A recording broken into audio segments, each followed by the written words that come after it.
नमस्कार, welcome to ATLK. भारतात दरवर्षी 15 ऑगस्टला स्वातंत्र्य दिन साजरा केला जातो. यावर्षी 78वा स्वातंत्र्य दिन आहे. देशभरात स्वातंत्र्य दिनाची तयारी पाहायला मिळते.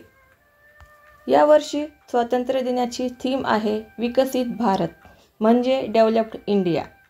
15 ऑगस्ट 2047मध्ये भारताला 100 वर्ष पूर्ण होतील. तोपर्यंत भारत विकसित देश होईल हे ध्येय आहे या वर्षीच्या थीमचे. इंग्रजांच्या गुलामगिरीतून 15 ऑगस्ट 1947ला भारताला स्वातंत्र्य मिळाले. या स्वातंत्र्य लढ्यात अनेक क्रांतिकारी आणि स्वातंत्र्य सैनिकांनी काम केले आहे. आजच्या दिवशी त्या सर्व क्रांतिकारी आणि स्वातंत्र्य सैनिकांना आदरांजली दिली जाते. स्वातंत्र्य दिनी देशाचे पंतप्रधान लाल किल्ल्यावर तिरंगा झेंडा फडकवितात.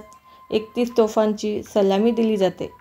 या दिवशी शाळेत, सरकारी ऑफिसमध्ये विविध कार्यक्रमाचे आयोजन केले जाते. उपलब्धी: भारताने चंद्रयान 3 चंद्रावर सोडले. भारताने T20 वर्ल्ड कप जिंकले. भारतासोबत हे देश देखील 15 ऑगस्ट रोजी स्वातंत्र्य दिन साजरा करतात.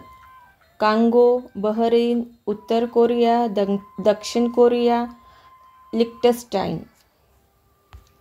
जर तुम्हाला व्हिडिओ आवडला असेल तर लाईक करा, कमेंट करा आणि चॅनलला सबस्क्राईब करा. थँक्यू.